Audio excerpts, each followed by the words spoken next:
Bonjour, bienvenue à toutes et à tous sur ce webinaire ayant pour thème comment évaluer et garantir les résultats post-formation. Donc c'est la deuxième édition d'un webinaire que l'on a donc déjà donné en septembre avec Gerardo Marcotti. Je suis Jonathan Potier, Digital Learning Consultant chez MySkillCamp, donc qui est une société belge qui édite une plateforme LCMS, Learning Content Management System, donc qui permet de créer, de gérer, de diffuser des contenus de formation de tout type et qui tranquillement, vous en apprendrez davantage prochainement, évolue vers une logique de plateforme LXP pour Learning Experience Platform. Et vous comprendrez pourquoi justement on tient aujourd'hui ce webinaire avec Delindo. Et je suis également donc un spécialiste du sujet de l'évaluation de la formation. J'ai écrit un livre sur le sujet et différentes contributions.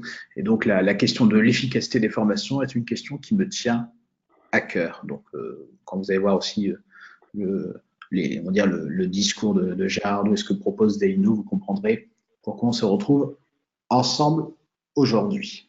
Gérardo, qui es-tu? Bonjour à tous, je suis Gérardo Marcotti, je suis le fondateur de Delindo. Delindo est une solution digitale qui va permettre de vous assurer de la mise en pratique opérationnelle de processus, de comportements qui comptent pour l'entreprise. Donc c'est une solution qui va permettre de déployer, de s'assurer de l'appropriation et de suivre les pratiques opérationnelles sur le terrain et qui donc a un intérêt particulier dans tout ce qui va être post-formation puisque on va pouvoir, une fois la formation déroulée, on va pouvoir mettre en place un suivi post-formation jusqu'à la mise en pratique effective dans l'environnement de travail des acquis souhaités de la formation. Voilà. Et avant Delindo, mon parcours est plutôt dans la transformation des entreprises, donc dans la conduite de programmes de transformation et de changement avec diverses ampleurs au sein de cabinets de conseil. Et j'ai également fait un passage chez un éditeur de gestion de la formation où j'étais en charge de tout ce qui était marketing, partenariat international, commerce, etc. Voilà. Alors, quelques éléments de contexte avant d'entrer dans le vif du sujet, parce que vous n'êtes pas sans savoir en tant que professionnel de la formation, et notamment si vous êtes basé en France, qu'actuellement l'actualité est chargée et beaucoup de choses vont venir nous impacter et vont aussi avoir donc du coup des impacts sur nos pratiques et notamment nos pratiques d'évaluation. Alors, sur ces éléments de contexte, il y a 4 points que l'on souhaite mettre en avant avec Jonathan. Le premier point, c'est que l'individu devient un acteur de sa formation. On le responsabilise avec la place que prend le CPF. Donc, c'est-à-dire que l'individu va devenir de plus en plus exigeant sur les résultats, sur ce qu'on lui apporte en formation. Le deuxième élément qui nous semble à prendre en compte, c'est le renforcement de l'évaluation de la qualité, donc une vue plus sur la qualité des résultats qui est prônée par le gouvernement à travers la mise en place de France Compétences, et on s'achemine progressivement vers une certification de plus en plus forte, à la fois des formateurs, des centres de formation et des formations elles-mêmes. Le troisième point que l'on souhaite mettre en avant, c'est la fin de la logique de budget à dépenser qui était portée ou qui était facilitée par les OPCA, l'évolution des OPCA vers un nouveau rôle plus sur la sélection, la qualification des bonnes formations, le rôle dans l'accompagnement de développement des compétences, montre qu'on est plus dans une logique de résultat et moins dans une logique de budget. Et le dernier point que l'on retient de la réforme de la formation, c'est la mise en place, l'acceptation du digital partout où c'est possible, et donc à nouveau cette accentuation sur une logique plus sur les résultats, sur l'efficacité, sur le résultat économique de ce qui est fait. Voilà, donc de cet ensemble-là, ce que l'on retire, c'est quand même qu'il y a une tendance pour aller vers de l'impact. Voilà. Tout à Jonathan, tu veux fait. peut-être commenter les conséquences? Complètement. Alors, justement, tu parles d'impact. Euh, Tel que l'on interprète les choses, et évidemment, en tout cas, le chemin est assez clair, c'est que il y a un souhait, il y a un objectif, en tout cas, sous-jacent, plus ou moins explicite, qui est de prouver vraiment la qualité, l'impact, la valeur ajoutée des formations. Donc, on n'est plus juste au niveau uniquement des organismes de formation avec les logiques de certification, qualité, etc., mais vraiment, on cherche à connaître l'impact des formations, que ce soit l'impact des formations pour les demandeurs d'emploi en termes d'insertion professionnelle, que ce soit l'impact des formations pour les individus, pour les salariés, etc. Euh, L'expression retour sur investissement de la formation est omniprésente. Et donc ça, c'est vraiment, on va dire, c'est la première conséquence directe. Donc forcément, l'évaluation pose question. On se pose des questions sur la qualité, l'efficacité, l'impact des formations. Et donc, il nous faut un thermomètre pour aller mesurer cela, mesurer le fameux ROI de la formation. Et deuxième conséquence, c'est un renforcement de l'alliance entre, on va dire, les acteurs de la formation et les opérationnels. On voit beaucoup, nous, dans les entreprises, des opérationnels, typiquement une direction commerciale qui, entre guillemets, bypass le service formation pour directement gérer la formation elle-même. Parce que, on va dire, les opérationnels ne se reconnaissaient pas forcément dans la manière de faire des services formation qui étaient un peu pris par des contraintes légales, des contraintes réglementaires, etc. Or là, cette réforme fait en sorte que on relâche un peu, on va dire, la pression législative et réglementaire au niveau de la formation, et donc on élargit la notion d'action de formation. On peut faire davantage de choses, etc. Et donc ça rapproche directement et indirectement les acteurs de la formation des opérationnels.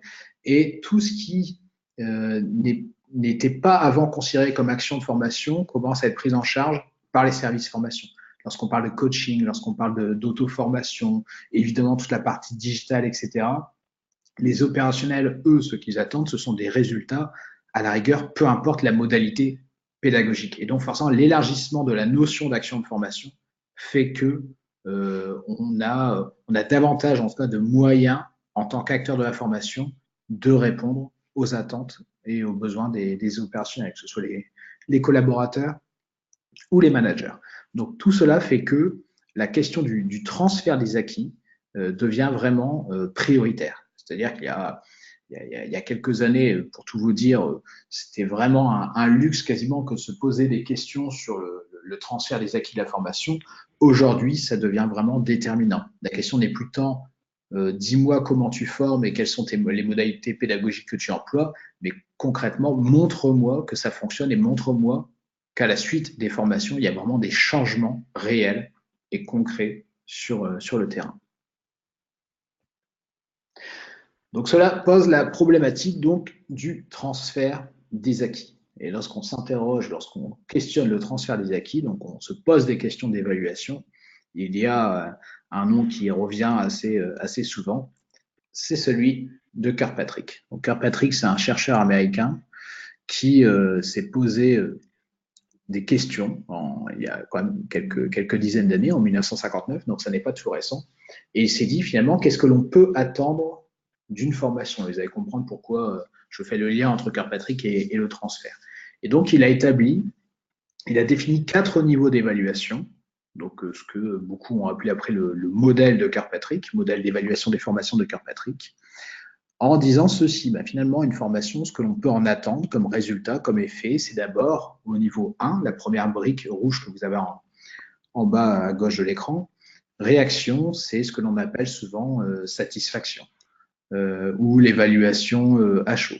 Donc en gros, je suis une formation, vous avez toutes et tous déjà fait ceci. À la fin de la formation, on vous donne un questionnaire à compléter, plus ou moins bien construit, avec des questions plus ou moins bien formulées.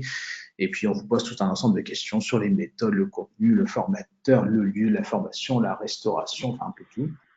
Et on veut savoir si, en tant que client de la formation, en tant que bénéficiaire, premier de la formation, vous étiez ou non satisfait, satisfaite. Deuxième niveau, apprentissage. Qu'est-ce que j'ai appris concrètement en formation? Donc, quand, par exemple, on fait des quiz d'évaluation des connaissances, lorsqu'on fait des activités, des exercices, des études de cas, des jeux de rôle, des simulations, etc., tout cela rentre dans cette case du niveau 2. On veut savoir si, à la suite de la formation, est-ce que vous avez appris des choses, est-ce que vous sortez la formation intellectuellement et ou habilement enrichi. Ça ne veut pas encore dire que vous serez plus compétent en situation de travail, ça signifie juste qu'à la fin de la formation, vous savez ou vous savez faire des choses en plus, pour le dire très simplement, de manière triviale. Niveau 3, comportement, alors ce que l'on appelle aussi justement, donc là je fais le lien, transfert des acquis ou aussi évaluation à froid, souvent. Eh bien, c'est vraiment, j'ai appris des choses en formation, je reviens, est-ce que j'utilise ce que j'ai appris en formation à mon poste de travail? Donc, j'ai appris de nouvelles manières, par exemple, d'écouter mes clients, les techniques d'écoute active, les techniques de reformulation. J'ai appris en tant que commercial à d'abord bien analyser, bien diagnostiquer le besoin de mon client avant d'arriver pied dans la porte avec mon offre, avec ce que j'ai à lui vendre, etc., etc. J'ai appris à accueillir correctement mes clients dans une agence bancaire. Enfin, on peut imaginer tous les comportements possibles. En tant que formateur, je commence toutes mes sessions de formation en présentant les objectifs de celle-ci. Donc, des choses très concrètes, vraiment des comportements très factuels, très concrets. C'est ce que l'on va vérifier au niveau 3. Donc, lorsque l'on va interroger l'apprenant, son manager ou d'autres acteurs, des évaluateurs tiers, tels que des clients mystères, des clients, des fournisseurs, des auditeurs, des collègues, pourquoi pas, et pourquoi pas les subordonnés eux-mêmes suite à une formation en management, par exemple, parce que qui mieux que les subordonnés peuvent se prononcer sur la qualité de la formation qu'aura pu suivre leur manager, et bien tout cela, on est dans le niveau 3. Et enfin, niveau 4, résultat, c'est vraiment l'impact de la formation sur les indicateurs de résultats de l'entreprise. Donc, pour prendre un exemple simple parce que ça va parler à tout le monde, parce que nous sommes toutes et tous des consommateurs, des consommatrices, imaginez voilà, une formation plutôt commerciale à destination de conseillers de vente en parfumerie, par exemple. J'avais travaillé avec ce secteur pas mal de fois. Niveau 1, est-ce que la personne a apprécié la formation? Très bien. Niveau 2, est-ce qu'elle a appris les phrases à placer auprès des clients du magasin et la manière de les accueillir? Vous savez, lorsque parfois on arrive et est-ce que oui ou non vous êtes pris en charge en moins de 30 secondes, etc. Voilà, des comportements assez normés.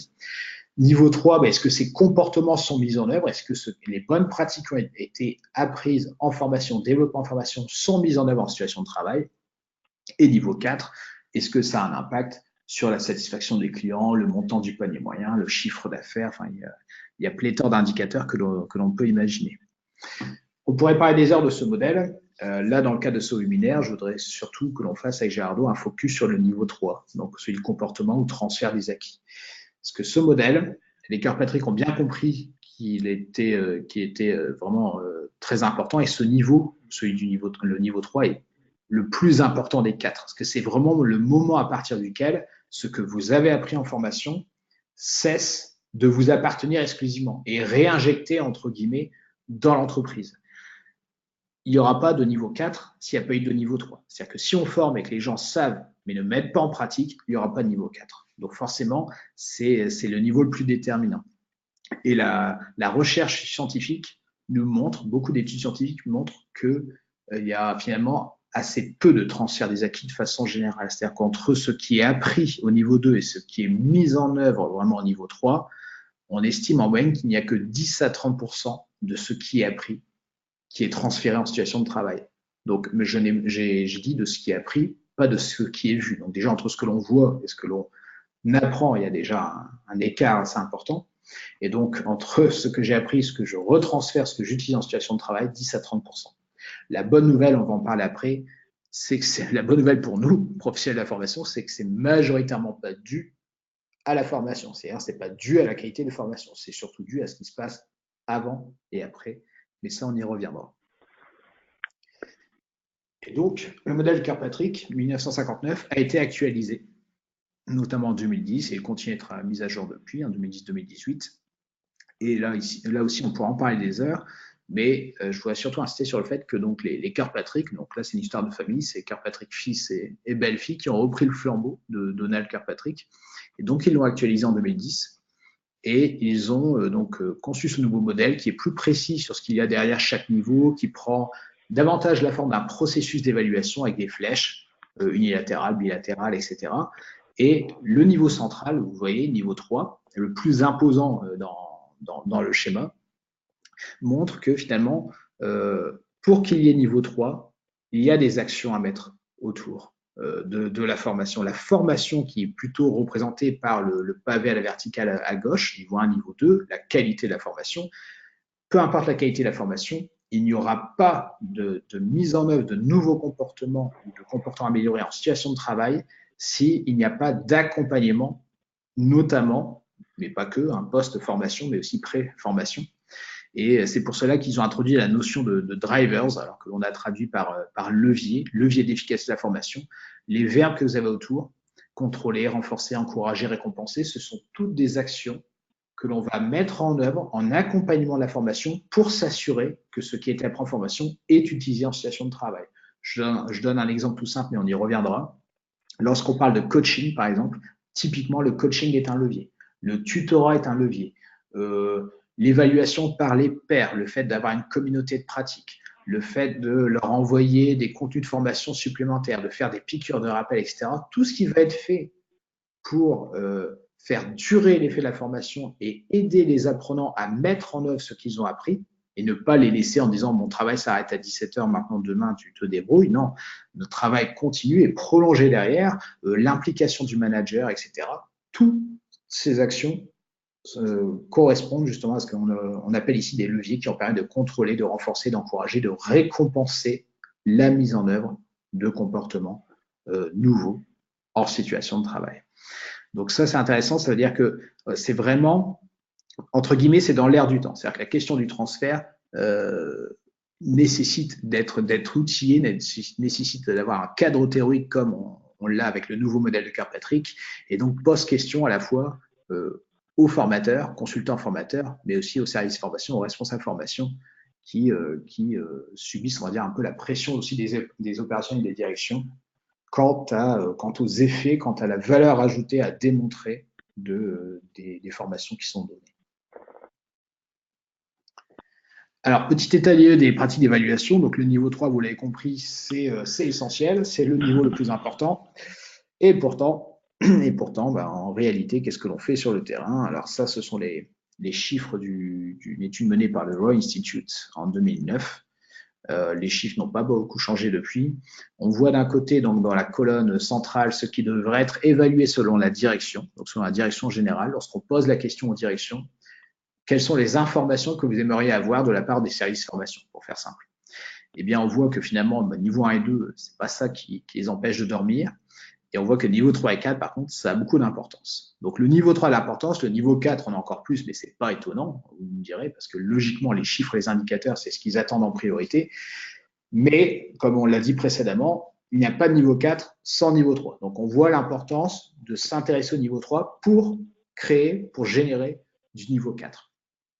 Et ce que les services formation évaluent, ce que les responsables formation évaluent traditionnellement, alors ici, donc, ce sont des chiffres américains, on est sur du 53%. Donc pour avoir fait des études, notamment en France et au Québec, on était même plutôt sur du 80-90%. Donc le niveau 1, on va dire, dominait complètement les pratiques. Niveau 2, c'était un peu moins que ça. Et puis niveau 3 et 4, c'était complètement anecdotique. Et là, on voit que finalement, il y a quand même un écart de 50 points entre ce que veulent les directions et ce que les RF évaluent en termes de niveau 3. Donc entre guillemets, la morale de cette histoire, la morale, les enseignements de ces chiffres, de cette étude, c'est que finalement, le niveau 1, c'est une pratique qui est courante, qui est bien maîtrisée, même si on peut toujours améliorer les choses dans la construction des questionnaires d'évaluation, etc. Mais en tout cas, c'est acté, c'est régulièrement mis en œuvre. Le niveau 3, c'est le plus important des 4, parce qu'encore une fois, je me répète, mais c'est le moment à partir duquel ce que vous avez appris en formation cesse de vous appartenir exclusivement. Si vous êtes formé, si vous apprenez des choses et que vous ne les utilisez pas en situation de travail, ça restera à l'état de culture générale, tout simplement. Et le problème, c'est qu'on ne sait pas encore bien mesurer le niveau 3. En fait, on manque de méthodes, on manque de moyens, on manque aussi d'outils pour faire cela. Donc, c'est vraiment autant le niveau 4, on peut l'avoir d'ailleurs peut-être plus facilement que le niveau 3 souvent parce que les indicateurs existent de l'entreprise, donc les tableaux de bord existent, etc. C'est plutôt une question de, on va dire, de connexion avec les opérationnels, avec les autres fonctions pour obtenir ces données. Par contre, le niveau 3, entre guillemets, c'est le drame. On ne sait pas comment aborder ce sujet. Alors, on va aller assez vite sur cette planche. Le message, c'est seul ce qui est mesuré est mis en œuvre. Et comme on mesure peu ce niveau 3, eh bien, on va se contenter de constater les dégâts a posteriori. C'est-à-dire que, comme le disait Jonathan, d'abord, si on laisse faire, l'apprenant ne va retenir qu'une partie infime de sa formation. Alors, selon les sources, vous allez être entre 5 et 20%. Et puis, une petite partie encore va être de ce qui est retenu et transféré dans l'environnement de travail. Donc, si on part de ces chiffres-là, on peut se dire que globalement, les investissements actuels qui sont réalisés en formation sont plus de 30 milliards en France et à peu près 500 milliards dans le monde, 500 milliards de dollars, ne donnent pas les effets escomptés et ils sont loin de les donner. Voilà. Donc l'idée, c'est améliorer la mesure pour améliorer le transfert et progressivement avoir un meilleur rendement, meilleur impact de la formation. Alors, tu peux mettre la planche suivante. Alors, cela étant, il y a des pistes pour améliorer l'impact. Donc là, on en a mis quelques-unes sur les planches. Le premier point, c'est qu'on sait que si on fait pratiquer, eh bien, l'apprenant va en retenir davantage. Donc, selon le Training Lab Institute, l'apprenant retient 70% de ce qu'il pratique. Donc ça, c'est un premier levier d'amélioration. Deuxième levier d'amélioration, ça va être les rappels successifs. Donc là, on voit en haut à droite de la planche, vous voyez la courbe de l'oubli et les effets de rappel successifs pour montrer que finalement, en rappelant au fil du temps, on améliore le taux de mémorisation, le taux de rétention de ce qui a été transmis pendant la formation. Le troisième levier qui est en bas à droite, c'est les neurosciences nous le montrent aujourd'hui. Le cerveau fonctionne comme un muscle. Si c'est un muscle, on peut l'entraîner. Et donc, en répétant, on va pouvoir se muscler et améliorer notre capacité à retenir et du coup à mettre en œuvre. Voilà, il y a d'autres leviers que l'on peut citer. On sait également que on peut ajouter le jeu. Le fait de jouer permet de mieux retenir et donc de mieux appréhender les concepts. La reconnaissance, donc la possibilité de gagner quelque chose, d'améliorer son profil, sont aussi des leviers qui permettent d'améliorer. Tout ça pour dire que on a des leviers qui nous permettraient de mieux faire s'ils étaient appliqués à la suite de la formation pour améliorer le taux de transfert des acquis dans l'environnement de travail. Je te laisse la main. Oui. Nathan. Alors justement, tu en parles. Il y a des moyens en tout cas d'améliorer ce fameux taux de transfert des acquis, donc d'augmenter la part on va dire l'utilisation, le taux d'utilisation de ce qui a été appris en formation. Eh bien, de façon générale, le conseil que l'on pourrait formuler, c'est vraiment de considérer la formation non pas comme un événement. C'est pas quelque chose qui arrive un peu comme, entre guillemets, comme un chien dans un jeu de quilles. C'est quelque chose qui se prépare et qui s'accompagne. Donc, c'est pas juste un événement de formation en disant, tiens, demain, tu pars en formation et puis tu vas suivre une journée de formation. On ne sait pas toujours tout ce que l'on vient y faire. Hein. Il y a un chiffre que je donne souvent, un organisme de formation leader qui a pignon sur rue. Dans l'une de ces salles de formation à Paris, 30 à 40% des personnes qui arrivent à l'accueil ne connaissent pas le nom de la formation qu'elles viennent suivre. Donc, vous imaginez bien derrière l'impact que ça peut avoir. Parce que voilà, on me dit, voilà, je ne sais pas ce que je viens faire en formation. Enfin, moi, je vais me dire ça, en tout cas, je ne sais pas ce que je viens de faire en formation, je ne sais pas quels sont les objectifs, je ne sais pas dans quel contexte je vais devoir utiliser ce que j'ai appris, etc. Et à la fin de la journée, on me demande de bâtir un plan d'action en me disant qu'est-ce que tu vas utiliser de retour à ton poste de travail. Donc, c'est un peu compliqué. Donc, l'idée, c'est vraiment de se dire la formation n'est pas un événement, c'est un processus. Et un processus en 3 temps. Avant, pendant et après formation.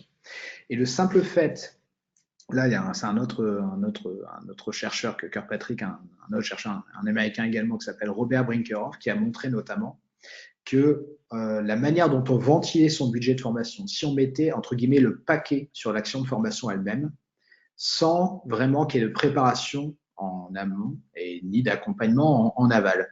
Et bien dans ce cas-là, on a à peu près 15% d'apprenants qui transfèrent leurs acquis. Ce qui signifie que quand vous avez, pour faire simple, quand vous formez une douzaine de personnes en formation, il y a 2 personnes dans la salle qui vont utiliser ce qu'elles ont appris. Voilà. Évidemment, c'est une moyenne, donc ça peut être mieux comme ça peut être pire, mais c'est vraiment très léger. C'est-à-dire que vous investissez 100 ou vos clients investissent 100, et réellement derrière, il y en a 15% qui vont transférer.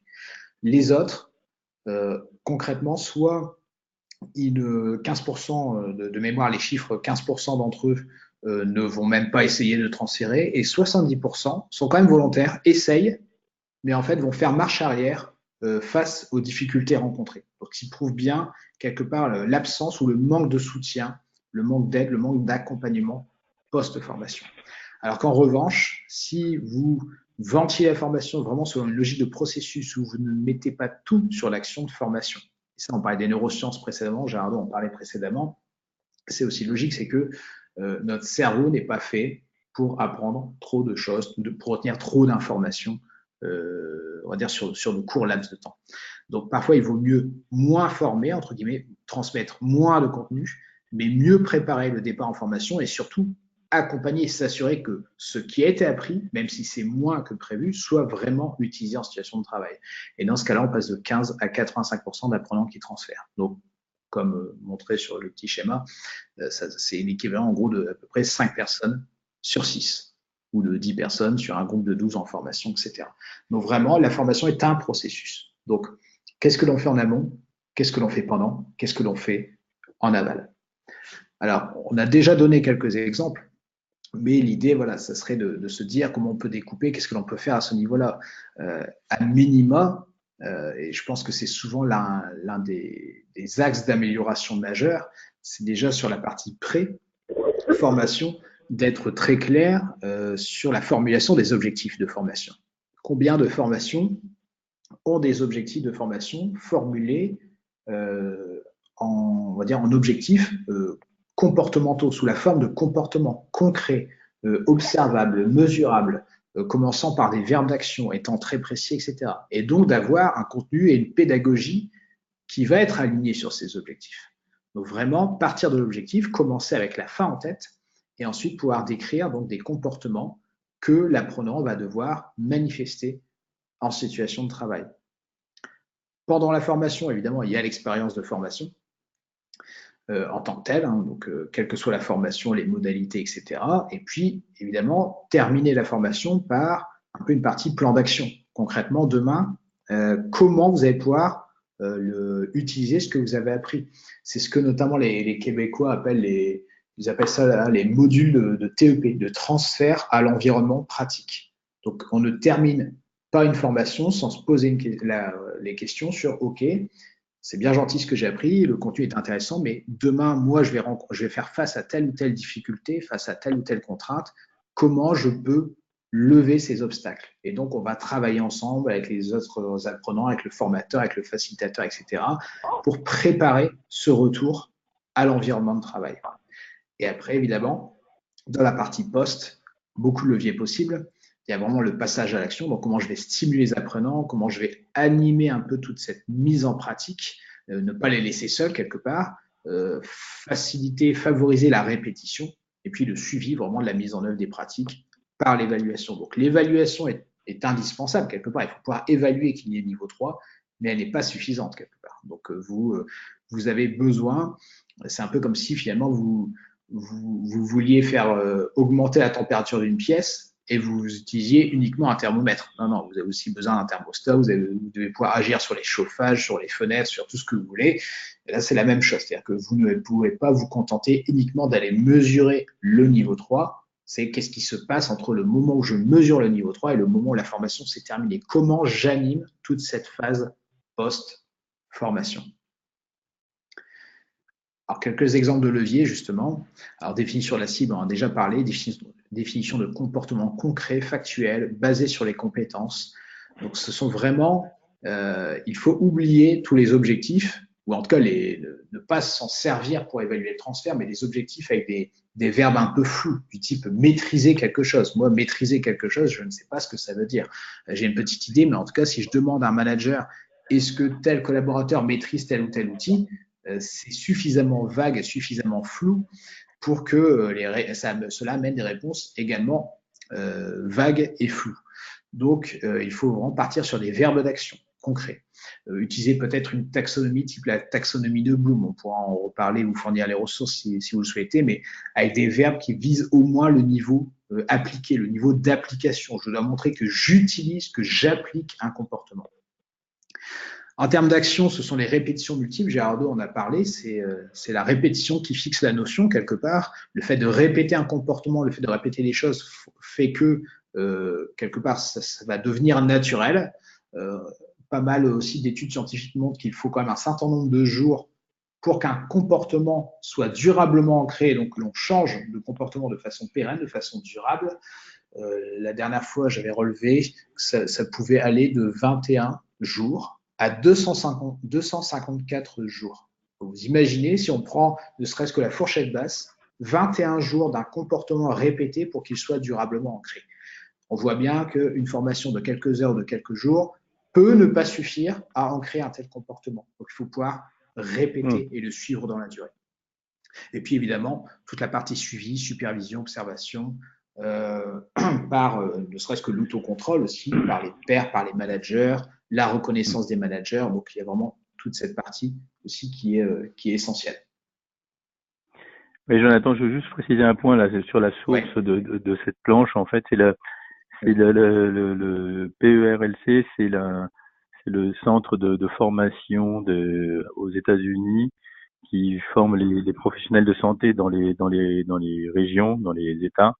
Et donc en fait, c'est simplement pour dire que les leviers qu'ils définissent sont vraiment nécessaires puisque après la formation, pour le coup, le geste, l'appropriation est absolument indispensable puisqu'il s'agit de santé. Donc si ça ne reste qu'un concept, c'est pas super. Il faut que ça soit mis en œuvre de façon absolue. Voilà.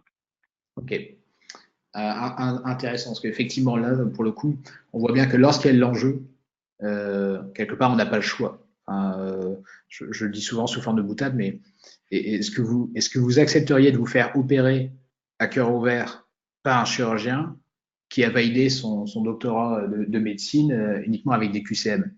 Voilà, à partir du moment où il y a de l'enjeu, à partir du moment où la formation a un enjeu, derrière, on sait qu'on ne peut pas rigoler, on n'a pas droit à l'erreur, et donc forcément, on doit s'assurer que tout est maîtrisé, que tous les gestes sont maîtrisés. C'est pas étonnant que dans le milieu de la santé, en tout cas, on fasse ce genre de choses.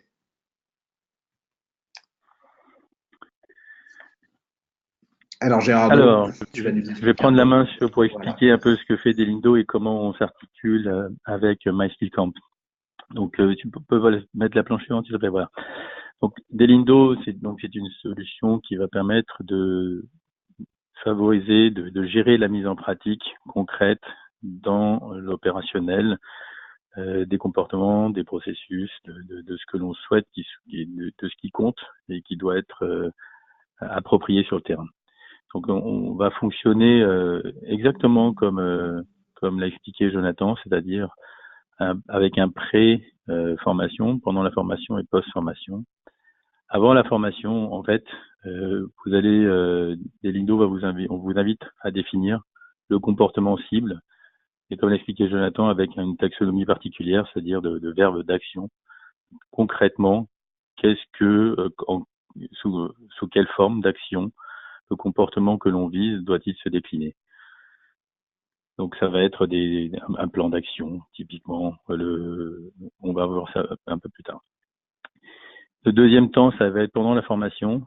On va demander aux formateurs, lorsque c'est une formation présentielle, ou le responsable du learning à distance, de prépositionner l'objectif d'impact dans l'environnement de travail. C'est-à-dire qu'il va falloir, à la fin, tout ceci cette formation va devoir se traduire par des actions concrètes dans l'environnement de travail qui vont permettre d'ancrer, d'approprier les contenus et les acquis pour les rendre durables. Et là où Delindo va rentrer en ligne la plateforme va jouer pleinement de son rôle, c'est dans la gestion post-formation, puisqu'elle va viser à la mise en pratique, et on va voir les leviers, et à la mesure de ce qui est fait, mais également à permettre des échanges entre pairs et avec les référents pour pouvoir favoriser la mise en place des comportements cibles. Est-ce que tu veux passer à la planche suivante, s'il te plaît? Oui. Plus concrètement, donc, qu'est-ce qu'on va faire? On va, dans un premier temps, en fait, Delindo, c'est un peu l'image que je prendrais, c'est un peu l'image des travaux pratiques que l'on va avoir après un cours de maths. C'est-à-dire, si vous faites pas d'exercice, vous n'allez pas retenir. Pareil là, les contenus qu'on va mettre, ce sont des travaux pratiques, des actions, des plans d'action concrets qui vont illustrer le comportement. Donc, qu'est-ce qu'on va faire? Prendre ces plans d'action et les mettre sur la plateforme, les digitaliser avec une taxonomie de verbes d'action. Donc, par exemple, si on fait une formation qui porte sur des événements, des soft skills comme développement d'écoute, on peut dire que le développement d'écoute, ça veut dire attendre une minute avant d'interrompre son interlocuteur ou ne jamais interrompre son interlocuteur. Voilà, ce sont vraiment des actions très concrètes. Ces contenus, ces plans d'action, ces comportements concrets vont être distribués sur le mobile ou une tablette, sur un objet, en tout cas un objet digital à l'apprenant. Donc là, nous, Delindo favorise l'utilisation d'objets mobiles, plutôt mobiles, c'est-à-dire téléphone ou tablette, parce que ce qu'on va demander aux apprenants, ça va être de checker les actions qu'ils ont réalisées. Et donc, les apprenants vont devoir valider ce que oui ou non ils font, ce qui va permettre de mettre en place un suivi. Et l'application va jouer un peu le rôle de Gemini Cricket que vous avez sur l'épaule, qui va vous rappeler les actions que vous devez mener pour mettre en pratique les acquis de la formation. Donc, l'application vous rappelle sur votre mobile ce que vous devez faire et vous checkez que oui ou non vous l'avez fait. En plus de cela, elle va vous offrir la possibilité d'échange avec vos pairs, donc dans une logique de réseau social, de social learning, c'est-à-dire que les apprenants d'une même session qui partagent un plan d'action vont pouvoir voir ce que les autres font et ils vont pouvoir également gagner des récompenses qui vont être des reconnaissances, c'est-à-dire suite à la mise en application de leur rituel, de leur plan d'action, ils vont pouvoir renforcer leur profil en montrant que ce qu'ils ont fait a renforcé leurs compétences et donc ils vont gagner ces badges de compétences, des étiquettes. Donc l'idée c'est de récompenser la mise en pratique des plans d'action de la formation par des badges de compétences, des étiquettes de qualification si vous voulez, qui vont derrière être valorisés par le système RH, par la formation, par le management. Et enfin, il va y avoir un suivi en temps réel de ce qui a été fait. Donc, puisque les apprenants checkent sur leur mobile ou sur leur tablette ce qu'ils font, on pourra proposer en centrale, c'est-à-dire pour le département formation, pour la RH ou pour le management opérationnel, ce qui a été exécuté sur le terrain. Donc, progressivement de voir ce qui passe dans l'opérationnel et donc mesurer un taux de transfert des compétences, donc à niveau 3 de Kirkpatrick. En plus de ces informations importantes sur le taux de transfert, On va également pouvoir remonter des propositions d'idées, d'amélioration des plans d'action, des retours d'expérience terrain sur ce qui marche pas, et on va pouvoir progressivement mettre en place un système de progrès continu de la formation pour qu'il se traduise par plus d'efficacité, plus d'impact sur le terrain. Planche suivante, Jonathan. Oui. Donc là, simplement, on vous montre un exemple de ce que vous allez trouver sur le tableau de bord. Donc, on va trouver des taux d'exécution de ce qui est mis en pratique. Et donc, progressivement, lorsqu'un apprenant aura mis en œuvre soit 21 fois, soit 250 fois, comme le disait Jonathan, enfin, et tout, dans toute cette fourchette, un certain nombre d'actions, on pourra se dire, il a effectivement transféré dans l'opérationnel ce qu'il devait acquérir. Et donc, on va pouvoir mesurer un taux de transfert des compétences dans l'opérationnel. Suivante. Oui. Alors, comment on va s'intégrer quel est le lien entre MyShipCamp et Delindo? Aujourd'hui, l'idée, c'est nous avons travaillé sur la gestion de nos interfaces et on a défini les modalités pour interagir de façon sans couture entre le LMS que propose MyShipCamp et Delindo. Donc les inscrits, on sait comment les inscrits, les sessions sont traduites chez Delindo, et également Delindo va pouvoir utiliser les contenus et les ressources du LMS de MyShipCamp pour les proposer sur le mobile aux apprenants. Donc l'apprenant va lire ces contenus sur MyShipCamp. Derrière, il va être transféré directement sur Delindo pour la mise en pratique. Il pourra avoir le rappel lorsqu'il le souhaite des contenus qu'il a visionné préalablement. Et derrière, on va pouvoir nous mesurer le transfert des qualifications dans l'environnement de travail et réinjecter dans le LMS les indicateurs nécessaires pour évaluer les effets de la formation dans l'environnement de travail. Suivante. Alors, quelles leçons apprises par Delindo suite à ces différentes expériences? Alors, quelles leçons? Alors, le premier point, c'est que on a plusieurs, on va dire, plusieurs questions qui sont, est-ce que c'est pas trop de dire à chacun ce qu'il a à faire? Donc nous, ce que l'on voit dans les expériences, c'est que, au contraire, le fait d'être explicite sur les attendus concrets post-formation va renforcer l'autonomie des collaborateurs. En réalité, c'est un peu comme quand on fait des gammes. C'est pas parce que l'on fait des gammes que l'on se sent prisonnier. C'est plutôt parce qu'on va les pratiquer que l'on va pouvoir se libérer et créer de nouvelles choses à partir de ça. Là, c'est pareil. À force de pratiquer, ça devient des automatismes, ça rentre dans l'inconscient, et donc ce sont des compétences que l'on va appeler de façon spontanée, de façon, on va dire, tripale, entre guillemets, lorsqu'on en a besoin. Donc ça, c'est le premier point. Le deuxième point, c'est Delindo, c'est un système qui est déclaratif, c'est-à-dire qu'on déclare que l'on fait, que l'on met en œuvre son plan d'action. Il n'y a pas c'est pas coercitif, et il n'y a pas de contrôle. Alors, on peut remonter des photos de ce que l'on fait, comme dans un réseau social, donc ça peut participer à une forme de vérification de ce que l'on fait. Mais globalement, l'idée, c'est de se faire confiance. Et nous, ce que l'on voit, c'est que il n'y a pas de fraude. La fraude n'est pas un sujet. Il y a une forme d'autocontrôle dans la mesure où les collaborateurs d'une session mettent en œuvre leur plan d'action, que globalement les collaborateurs se connaissent, ils peuvent les uns et les autres voient ce que font les autres, et chacun sait très bien que on va pas raconter des carabistouilles à ses pairs, parce que les situations sont globalement connues.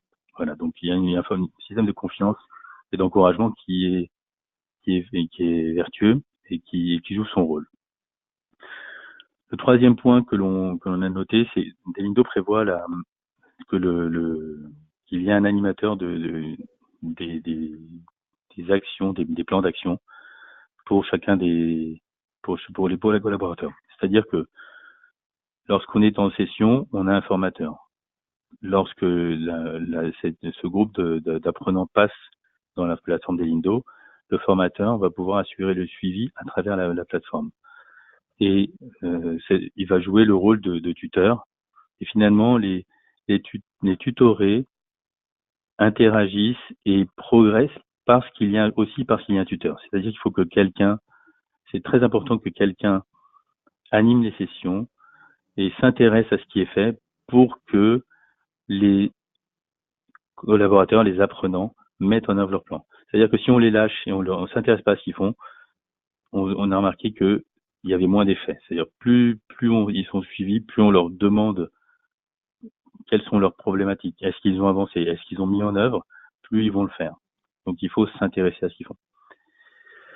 Le dernier point, c'est que la possibilité de renforcer son profil de compétences à travers et donc cette forme de reconnaissance que de la mise en pratique des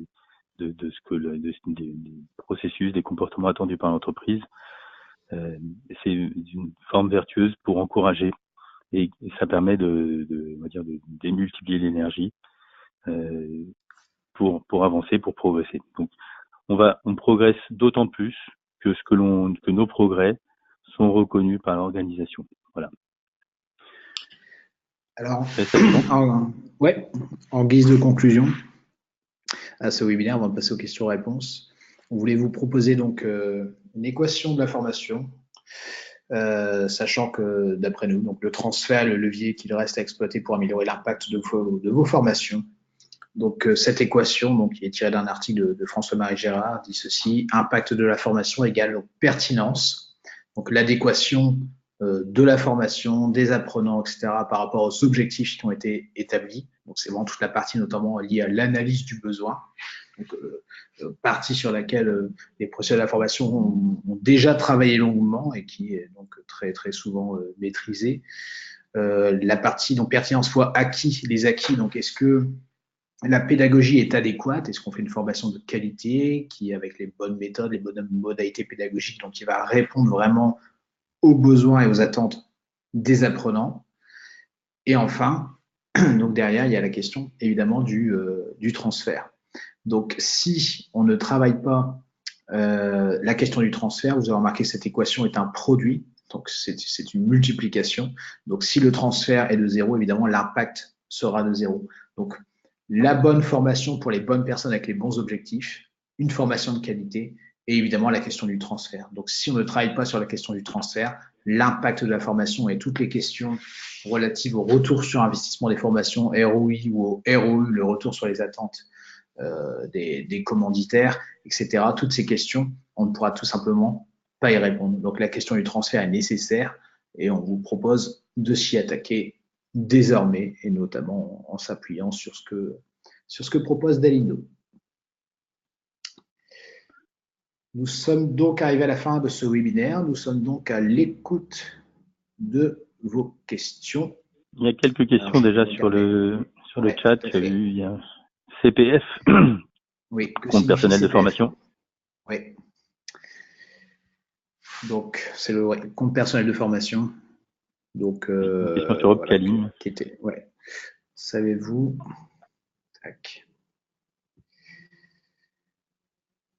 ce que Opcalim va mettre en place pour répondre à cette réforme?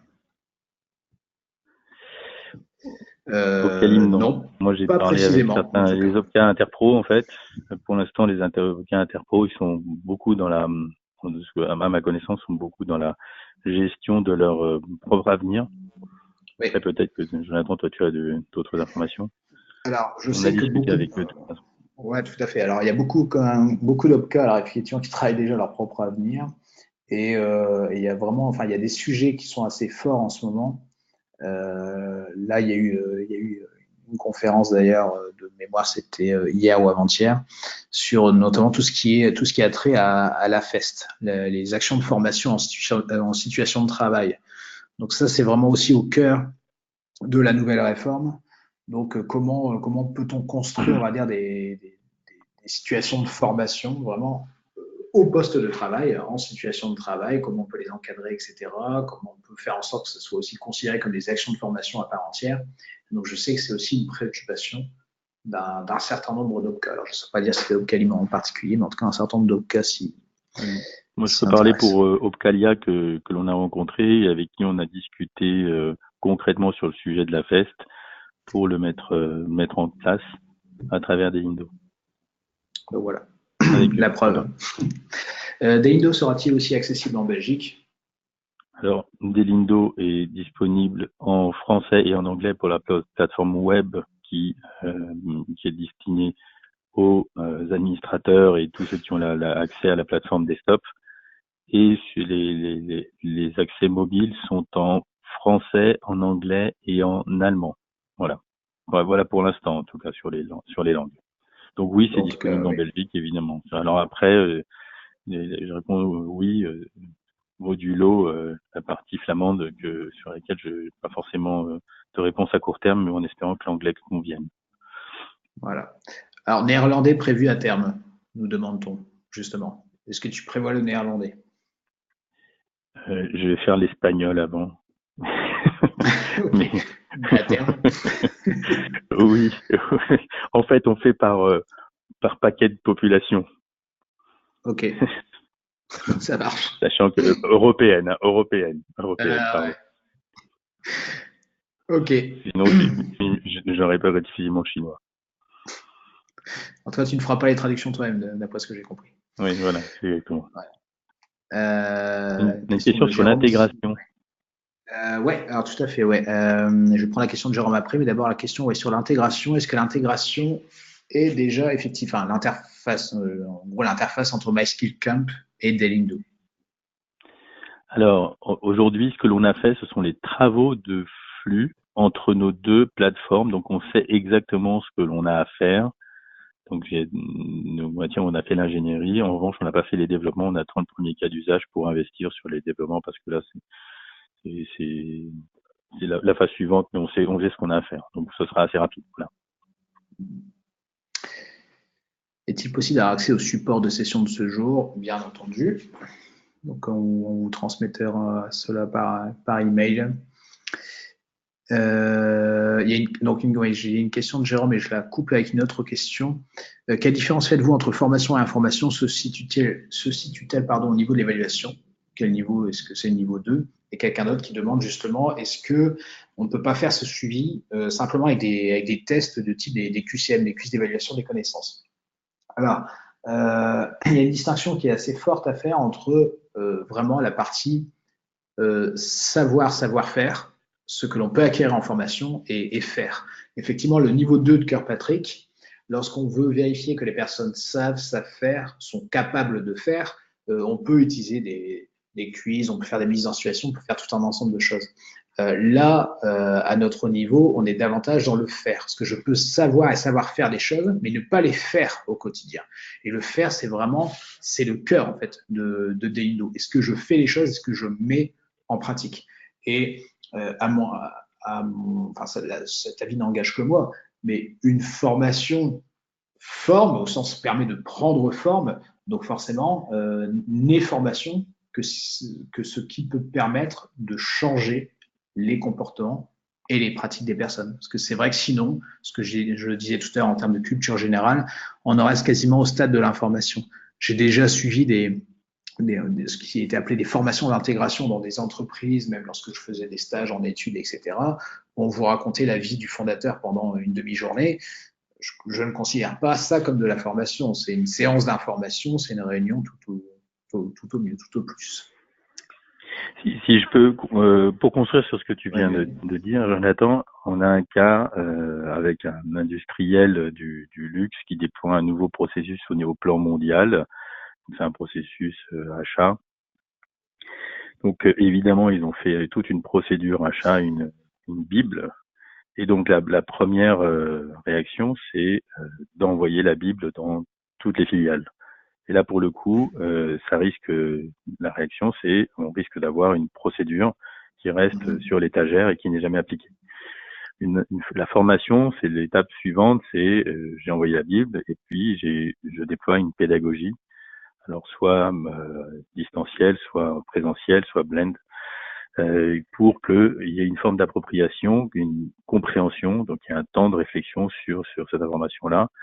Et nous, ce que l'on fait par rapport à cela, en tout cas, que ce soit la formation ou la formation, on va venir derrière récupérer cette Bible, la digitaliser en cas concret et pratico-pratique pour stimuler la mise en pratique, comme si c'était des travaux pratiques que l'on va pouvoir déclarer, sur lesquels on va pouvoir faire un suivi, un reporting, et on va pouvoir éviter l'angle mort que, en général, on a en centrale sur ce qui est mis en œuvre sur le terrain.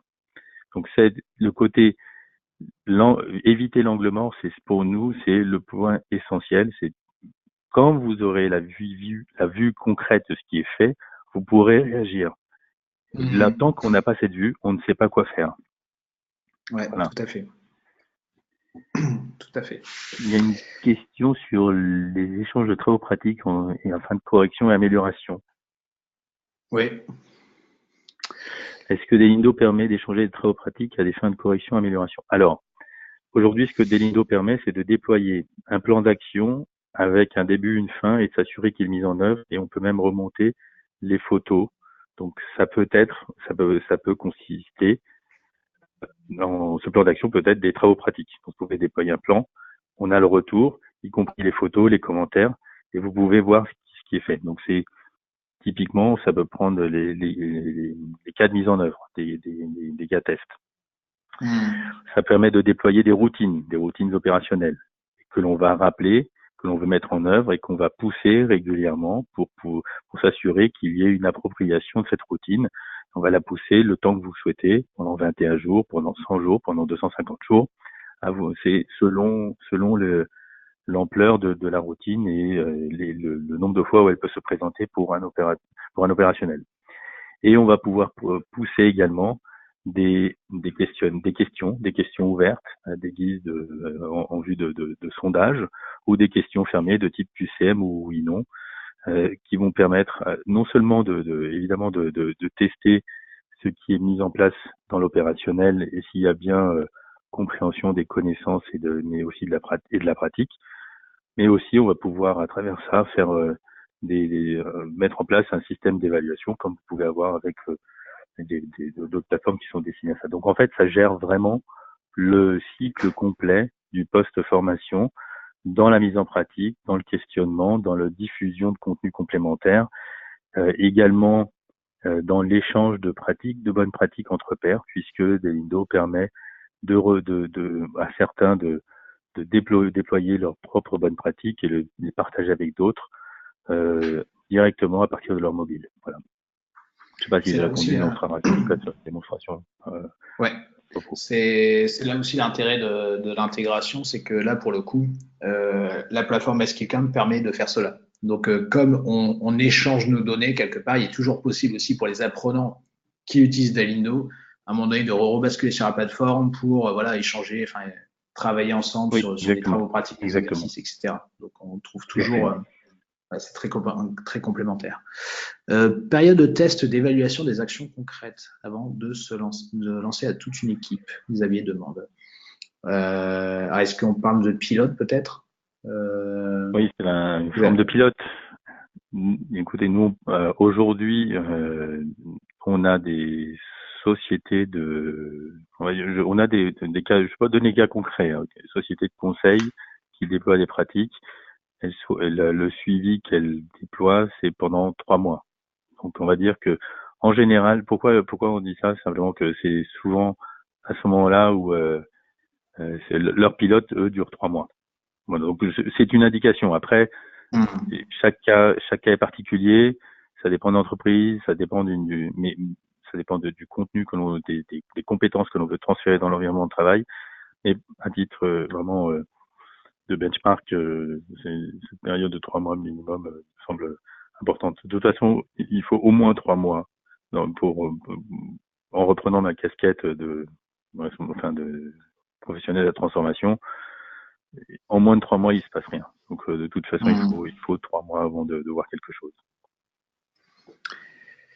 Une solution très intéressante, mais cette solution peut se voir très limitée face à une population cible de formation dont le niveau intellectuel est trop bas. Alors, que faire? Alors, si je peux prendre la réponse Ouais, vas-y, vas-y. à cette question. En fait, on a précisément on a noté une grande déconnexion entre le discours qui peut être tenu en centrale et les lignes directrices qui sont prescrites, qui sont bien souvent parfaitement conceptualisées par rapport aux objectifs, etc. Et concrètement, il faut faire qu'est-ce qui se passe sur le terrain? Les collaborateurs ont pas toujours le temps, pas toujours la même capacité de conceptualisation, sans vouloir être offensant, hein. C'est simplement, Hmm. il y a une différence en fait. Euh, Delindo, en fait, permet de déployer des plans d'action, des comportements, mais sous un format très court et très concret. Et c'est à travers ce format court et concret qu'il va pouvoir s'appliquer à un très grand un très grand nombre de cas de figure. On a on a discuté avec un professionnel des télécoms, on va dire un industriel des télécoms, qui nous dit moi j'ai sur 100 000 personnes, il y en a 80 000 qui sont des doueurs. Et lui voit Hmm. plutôt des Lindo sur les 80 000 doueurs parce que précisément ça permet de faire de la capillarité fine avec une très grande population disséminée, mobile, en expliquant des choses concrètes, en allant droit au but, des formats courts, intelligibles, sans avoir besoin de rentrer sur un format trop long, de devoir Hmm. déplacer des personnes sur du présentiel pendant une journée, et ainsi de suite.